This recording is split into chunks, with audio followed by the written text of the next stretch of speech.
He's trying to make his opponent very blue. One more dart. And that's just about in. Look at the relief on the face of Kevin Blommer. He now goes to 20 points in the table, and he does create that gap of 4 points. He looks at his right hand and he says he was shaking a little bit. I don't blame him. There are good and big things happening for him today, potentially. Not his best performance, but he still bags the 2 points with that 81.36 average. And his checkered percentage did dive a little bit towards the end. When we come back, it's up to Christian Kist to bring that gap back to 2 as he's up against Kevin Painter. Christian, you require 20. This is bad news for Kevin and bad news for Kevin Blommer. Double 5. And there it is, a 4-0 victory for the third consecutive day for Christian Kist. So, Christian will now be within 2 points again of Kevin Blommer, and their leg difference now is identical. So that tells us a little bit of a story going into round 2. But before we go there, we'll have a little bit of Martijn Drax and Peter Hudson as they start their campaign for day 3. But sometimes it doesn't even make sense to us. That's a lovely shot from Peter. Seems to be warming up on the approach shots. And that thumbs up is starting to become a thing. Well, we had it maybe a month or so ago now with a group with James Richardson. Very interesting to see what that turns out. Certainly we're going to find players that we have no knowledge about. That's good. I mean, we have some really extensive databases to look into people's histories. But when you see a player come through with little information, or even no information, to see someone for the first time is a privilege. Very much like a Blommer. Oh, that's much better. Martijn Drax, over the last few days, has hit now 10 180s. He's now in double figures, but he has turned this one around. Hudson had this by the neck, but now Drax is looking to neck 3 legs in a row. Yeah, potentially with an 11 darter.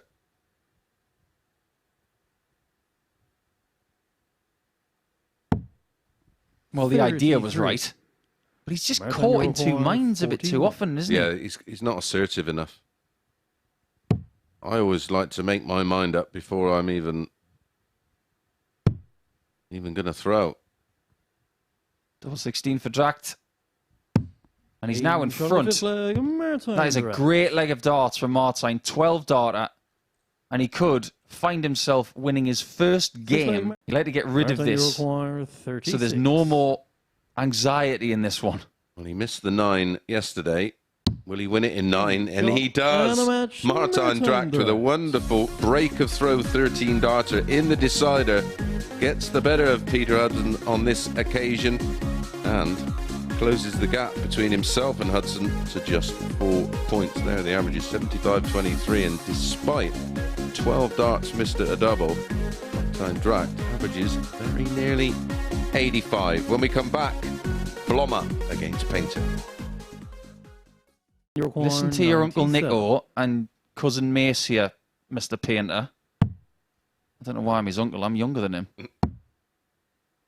Double top. And no matter what Kevin tries, it looks like Blommer's got the answer. Yeah, that will hurt. This is a match-winning chance at double 18 for Blommer. And he does win the game on that double 18 and beats Kevin Painter for the second time by 4 legs to 0 this week. In fact, Kevin has played 2 games today, Painter that is, and he's lost them both 4-0. But there were encouraging signs in that one. He averaged over 90. His darts were in a better proximity to the scoring segments. So I think, and Mace thinks, that he should persevere with that setup. But Blommer, brilliant, and at the top of the table by 4 points. Mr. Kist. That means there's a 2-point gap going into round 3, and all of a sudden there's a huge melee for that third spot. Drax, don't count him out of Group B yet. If you are joining us for the first time, 64. Group A, 6 players 40.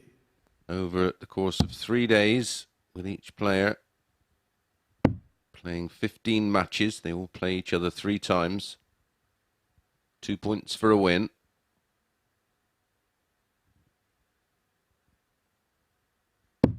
Wow, what a dart. With the winner of Group A progressing straight through to Saturday night's final. Does he split? He does. A nice little body reset as well, just before he goes for the 32 bet as well. I like that a lot. And it is a win for Martin Drax. So he goes to 10 points in the table and is only 2 points behind Peter Hudson now. This race for the 3rd spot is heating up very, very quickly. And that 88 average with 36% on the doubles, it doesn't tell you the full story of how he played, but it's very much an improvement from Tuesday. When we come back, it will be Peter Hudson trying to fend off Drax, but he's got Christian Kist in his way. 110. Right now, Christian Kist is Man City trying to chase down Arsenal. He's got to be perfect from here. And that's pretty perfect for a 15-dart start. If he wins every game from here... Parisian you require 54. Christian looking to use the force. And he takes the points. So yet again, he's now 2 points behind Kevin Blommer, but has lost a little bit of ground in the leg difference. He's now 2 behind on an unbelievable plus 26. Yes, that's 2nd position, but it's another good display from Christian Kist. He's been living at that range all week long. And Peter Hudson only got 2 darts at a double, but he did hit them both, and he's now firmly looking over his shoulder in the battle for 3rd position. The exchange continues as we look at Blommer and Drax. That's next. Oh, well, his mind's been made up for him. Double 16. Wallop. James on the 3rd leg, Kevin Blommer. How authoritative was that? Drax is going to look up. Double 18. And he likes it. Game shot on the 5th leg. Martin he loves it. Ton plus checkouts today. They are rare, but maybe not one has been seen as important as that. Be the same as Christian, whose game in hand is against Philip van Gassa in game 9. Double 16. And that situation is there. Martin Drax definitely knows that he is in with a huge shout of making the top 3 now, because he's gone to the 3rd position by beating Kevin Blommer, and by doing that, he's put in one of his best performances of the week. We've got plenty to talk about when we come back from this break, because it's game on at the top and it's game on in the middle. A solution.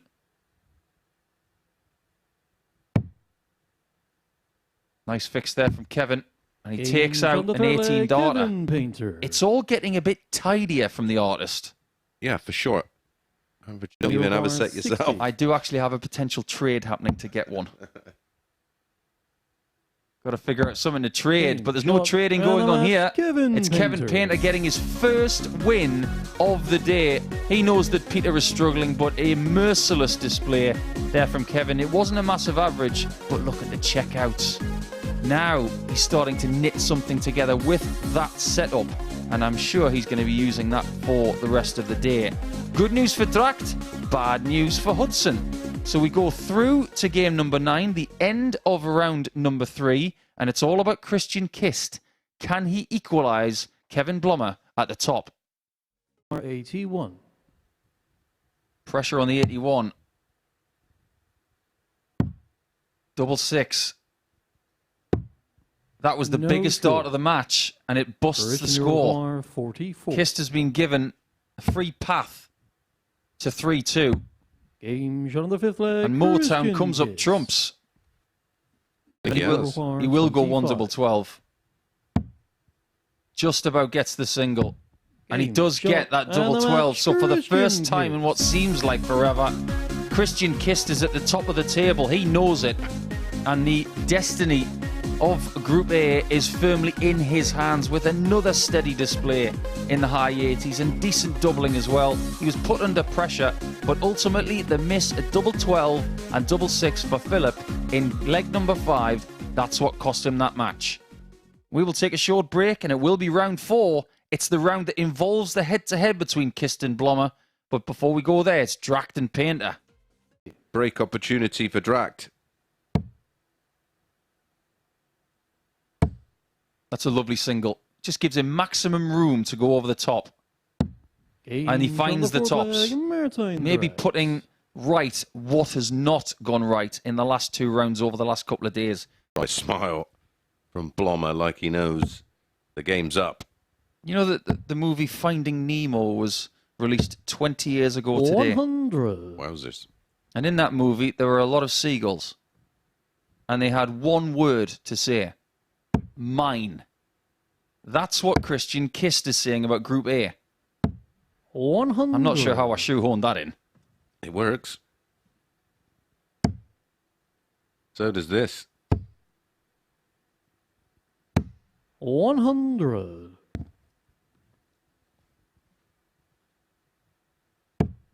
If Kevin is to be going to Group B, he'll be very happy about the fact that Christian is not in it. 86. Yeah, I'm not sure the rest of Group B, if they've watched it this week, will be happy about either of these being in Group B. Yeah, good luck, lads. 55. Whatever happens, I think that Blommer's going to make Saturday night. Agreed. I think he's got enough in the locker. Yep.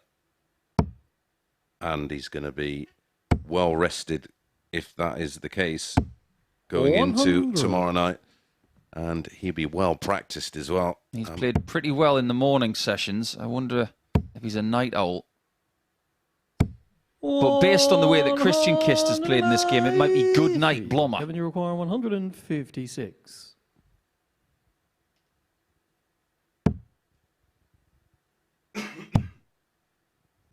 Good night, sleep tight, see you on Saturday. And I have to say, based on 90. how his Christian career has requires gone to date, 66. there's nobody in this group who would benefit more from 2 days off than Christian Kist. 26. The wire is bent to win Kevin, Group you A. require 66. He may be back if Blommer misses the same number. He goes a different route. Is it a different result? 34. It is. Christian, you require 40.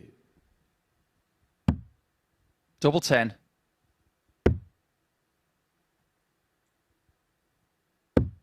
And there it is. Game. Christian shot, Kist, and a match. undefeated Christian here Kist. today, now with 8 points. And because he wins 4 legs to 0, he goes to 24 points and is all of a sudden on plus 32 in the leg difference, and he will not be caught. Christian Kist, not for the first time this week, has averaged 98.56 and won 4-0, but that wins him the group with a game to spare.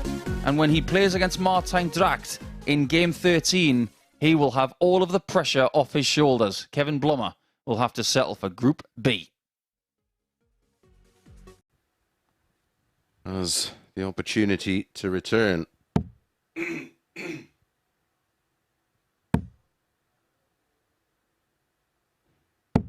121. Just heard Martin Drax cheer on 20. Philip.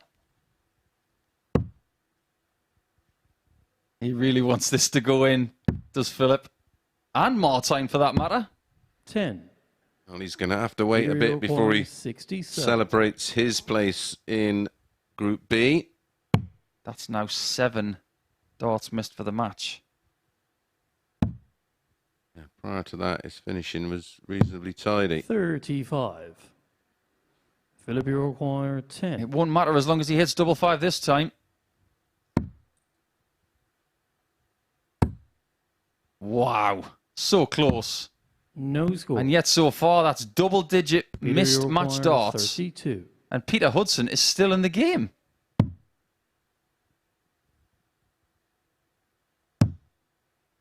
But for how long? They're both wired on the inside. Both well thrown. 28. Here we go, Philip. Philip, you require 3rd 10. down and 10.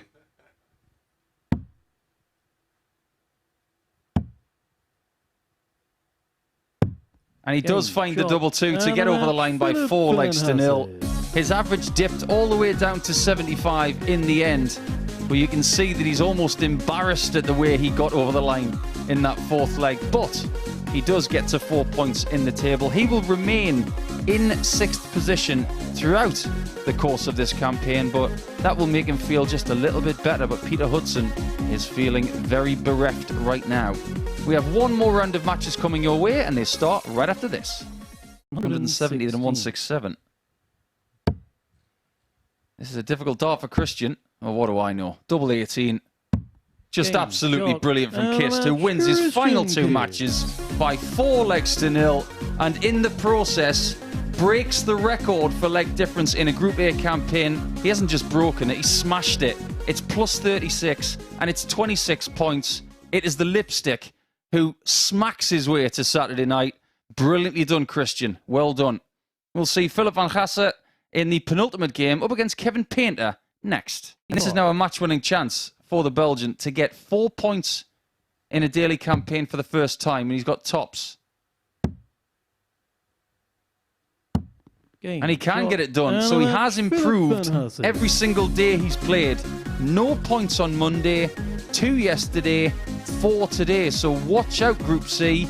Philip van Gassen is starting to get the hang of the Modus Super Series, albeit with a 73 average. His checkouts at 1 in every 4, but ultimately Kevin Painter and Philip will meet again in tomorrow afternoon's session. When we come back, it will be the last game of Group A, and it will be with Blommer and Hudson looking to finish up with a bang. 82. Bullseye first target, and found. And 3-1. We tipped it at maybe Blommer winning this one. We might have a bit of egg on our face. I tipped him up to win this one full zip. 41. That doesn't leave a finish. 40. And it may just be 3 consecutive defeats for Kevin Blommer. And the first win of the day for Peter Hudson. And for the first time this week, everybody gets points. Because in the previous couple of days, somebody has left with nothing in the pot. But Peter Hudson, at the last time of asking, does get a win over Kevin Blommer, who has one of his worst performances of the week. However, it doesn't damage his position in the table. He will finish second on 22, and he will be in Group B with Martijn Drax and some other players over the next couple of nights. Thanks for joining us over the last few hours. It's going to be up to Chris Mason and Henry Deacon to close the show. Thank you very much, Paul. Peter Hudson winning that final game. And there was a point early on today we were just worried about Peter a little bit. You could see at the end there, but to put out that performance says a lot about him. Yeah, I think it was just one of those. It just went in for him, and Blommer, there was no resistance at all. I just think he realised it was over for him today, and he could get no higher or go no lower, and just sort of went through the motions. I spoke to Kevin just after Christian qualified, and he just said he woke up this morning with just a different kind of pressure, being top of the table, things like that, and it was just a different kind of pressure for him. He just really couldn't handle it in those first couple of games. Yeah, I think he dealt with it. I think he dealt with it okay. I thought Kist was absolutely outstanding today, and you know, it will be new pressure. He wouldn't have played in this type of sort of system or environment to understand what it's like to sort of dwell overnight. It may have affected his sleep pattern. I just think people around him played a little bit better. As for Christian Kist, we'll have a look at the table now. He is our Group A winner, and when he needed to put in clutch performances, he put in clutch performances. Yeah, he was outstanding, setting a new leg difference record that was set by Barry Van Peer, wasn't it, at 34, and he's beat that by 2. And when we've seen how Barry Van Peer got to that 34 leg difference, we thought it may be unlikely that it would get beaten, but there you go. At one point, it could have been beaten by two players in Kevin Blommer and Kist. But yeah, Kist was a different gravy, and it just shows you the experience and what it counts for. And obviously, we saw him play some really good stuff on the Euro Tour, and he's just sent it straight through to here. Yeah, he's a former world champion. He's only really not gone on to achieve more because of injury and health problems. But yeah, we've seen a bit of an example of what he's still capable of. Martijn Drax gets himself into Group B. Is that a fair reflection on 3 days' play? Yeah, for me, yeah. I thought he was the third best player of the group. Certainly looks like the one that has a high ceiling. I don't think he'd be particularly happy how he's played, because we've seen from him before where his ceiling's at. but he's now got time to put it right. He's into an easier group in terms of potential qualifying for Saturday night, but still going to have his work cut out. It's going to be a very interesting group here. Let's have a look then at the groups now. These are the brackets for the rest of the week. Kevin Painter then dropping into Group C. How do you see him faring over those couple of days? Yeah, I think he's going to struggle. He's just not happy. I hope for his sake that he picked up a win in the final game just to have something positive to take away. But yeah, I don't think he's obviously not happy with his equipment because he's chopped and changed. I think when he had the setup with the bigger flight and the black stem looked more comfortable. But yeah, looking at those groups, Lipscomb, Osborne and Ryan Furness coming in as well, Blommer and Drax. That is a seriously tough group. And good luck trying to pick 3 from the 5 coming out there, because I'd pretty much make them 5 to 6, each of 5, because how can you separate them? You know, you've got so much experience at this level in Osborne and Ryan Furness, of course, proven winners in the Super Series. And Lipscomb is a player that I think we've not seen the best of yet. Home event for Adam Lipscomb. Obviously, if he gets here on Saturday, there's rumours of big crowds coming as a consequence of it. Does that add pressure, possibly? I think so. I think it did last time because he came ever so close to qualifying. And I think he was so desperate to qualify, to pray in front of his home fans, and I think that's what put him off in the end. But he's had that experience of going through that before. Now he knows how to deal with it. And just finally, we love a week where Scott Baker's here, don't we? Yeah, he's fast and furious, a no-nonsense start player. It's lots of 180s, and really exciting to watch. And we get a line tomorrow morning. We do. We shall enjoy that. I hope you enjoy the rest of your day. We're going to be back 1 o'clock. Remember, the start time on Thursdays and Fridays here at the Motors Super Series will kick off on the YouTube channel before joining Sporty Stuff TV from 3 o'clock for all of the Group C action. But as far as Group A is concerned, Christian has sealed his place in the final with a Kist. Bye-bye.